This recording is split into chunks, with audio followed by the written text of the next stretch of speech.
With EX9 winding down on its spoiler reveals, this channel is heading to doing more set review videos soon. However, while we wait for this conclusion, there are two cards that immediately caught my eye. The narrative of today's video is to look at two specific cards from EX9 vs Monsters, and my initial thoughts on how to use them. And remember, if you haven't checked out the DIGI-PANDA merch store yet, I'm currently holding a sale of my Chaos Wolf and Dragon Order sleeves, along with the pre-order prices for Wave 2 sleeves featuring certain fan favorites. Keep in mind, if you do order mix and matches of the Chaos Wolf and Dragon Order with the newer Wave 2 sleeves, I'm going to ship them all together at the same time.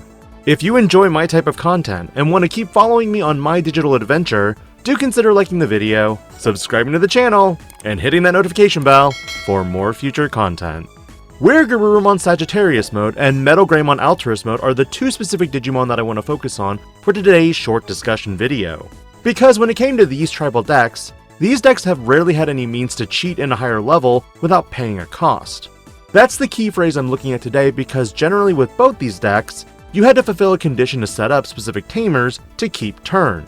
In the early days, both these archetypal lines took advantage of Cool Boy, but as X antibody support fell behind, there was utilization of their individual tamers with Tai Kamiya and Matt Ishida.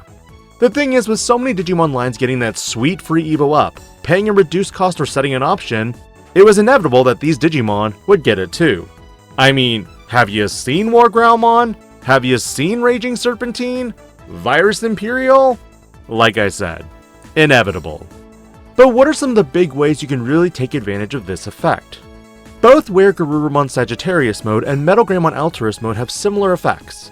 Metalgreymon being a your turn effect in which when any of your Digimon with Garurumon or Tai Kamiya in their names are played, or one of your Digimon digivolves into a Digimon with Garurumon in its name, this Digimon may digivolve into a Digimon card with Greymon in its name in the hand without paying the cost. For the case of weregarurumon, all you do is flip the Garurumons to Greymon and the tamer to a tamer with Matt Ishida in its name. These are some of the first Digimon that can digivolve themselves without paying the cost in this archetype. And while there may be the challenge that there are variants that digivolve each other, being able to build up your own stack is huge. And because this is huge, it's time to start looking at concepts in which you can utilize this effect. While you may think, that's easy, just play the tamers! The funny thing is, you could go back as far as Starter Decks 1 and 2 in order to utilize a cheap cost variant tamer. Though if you were to go this route, the 5th and 6th starter decks also have decent variants to use.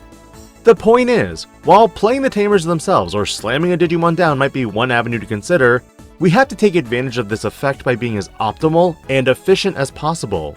Amusingly, when you look at EX9 as a set overall, it strangely feels like a facelift of EX1 Classic Collection. And the reason why I poke fun at this is because there are two cards from this set that, when combined with each of these Digimon, is honestly amazing. In the case of both of these Digimon, EX1 offered a Greymon and Garurumon card, in which when attacking, once per turn you may play one of their respective tamers with a play cost of 3 or less. Which means as you attack into security with Sagittarius mode or Alterous mode, playing out their respective tamers will cause them to digivolve up into their level 6 form for free. While these are great aspects for the deck, both decks have some safe options now for their inheritables when attacking into security. Look at metalgreymon Alterous mode for example. A 4000 DP buff? That's huge. And for weregarurumon, you've got a jamming gabumon. Frankly, while these are arguably the best means to climb up to level 6 for scot-free, the next segment of this video looks at other avenues and options to help you perform the same feat. Adventure Tai Kamiya might see the price bump, especially in a pure adventure build with what it can do. While true, having it already on the field means you can't trigger its effect, it's because of its effect to spin itself back to the bottom of the deck and play out an adventure trait card is what allows you to play out Matt Ishida and TK Takashi, or Tai Kamiya and Izzy Azumi. Doing this results in that same Digivolution, and with multiple copies, you could be setting up multiple stacks. However, largely metalgreymon Alterous mode has the advantage because there are so many Tai Kamiyas. In particular, this means we can do some fun combat tricks with Tai Kamiya and Kari Kamiya. Wait, no, not this version, the BT17 version. While true, this means that it's another end of turn type of play. The fact that you can sequence out your Tai and Kari for another Tai tamer, including itself, means that if your Digimon was deleted and your stack does get another promotion, that's a memory gain there. But the big tamer you can play out for this is of course going to be BT12 Tai Kamiya. Why is this? Not only are you getting DP buffs and blocker, But the fact that this tamer would play itself out first, then metalgreymon would digivolve, meaning that if you happen to choke your opponent at 1 memory when you use Tainkari's effect, means you can gain a memory from the digivolve and keep it at your turn. And while I've touched on quite a few cards that can assist with these Digimon, the final question to answer for this particular video is what are some of the best options to bring in the deck? Starting with weregarurumon Sagittarius mode, it's important to make the distinction that if you do attack with this Digimon and utilize EX9 Garurumon, when your Digimon digivolves, your Digimon was already attacking, which means the when attacking effects of the level 6 Digimon will not trigger. At the same time, the inheritable weregarurumon Sagittarius mode will also not trigger. The first thing that caught my eye, of course, has to be EX9 metalgarurumon. While true, this card is old, the one thing I like about this card is that when you digivolve into it, you gain 1 memory for every 4 cards in your hand. Because blue Melga decks typically draw a lot of cards, this means that you could be gaining a lot of memory and continuing additional plays.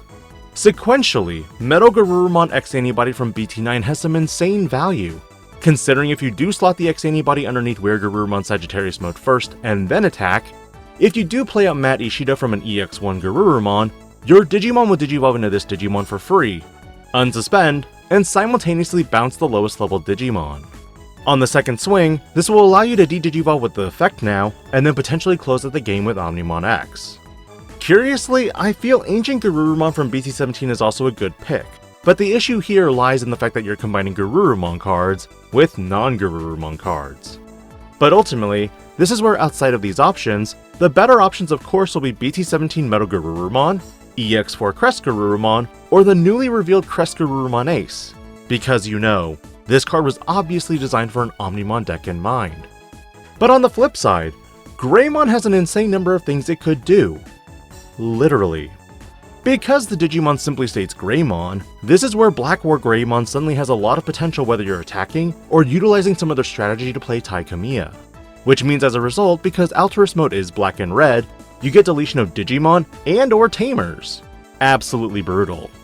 BT9 Wargreymon X also follows a similar principle with metalgarurumon X in which it can potentially get you memory to maintain turn, because then if you can, it's simply Omnimon for game.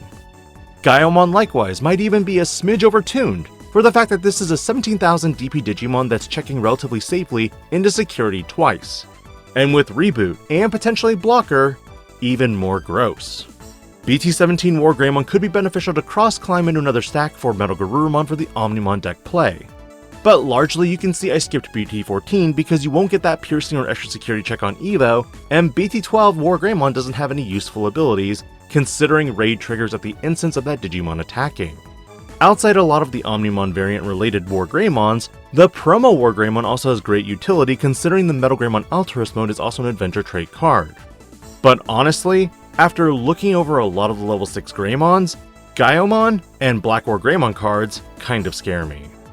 These are my initial favorites outside of the Omnimon related ones, but what are your thoughts on metalgreymon Altruist mode and weregarurumon Sagittarius mode from a purely tribal perspective? Are these the new toys that will bring these decks back, or are they still stuck as third-rate decks? Let me know your thoughts on these particular cards, and I'll catch you on this week on one final discussion. This is DIGI-PANDA, logging out.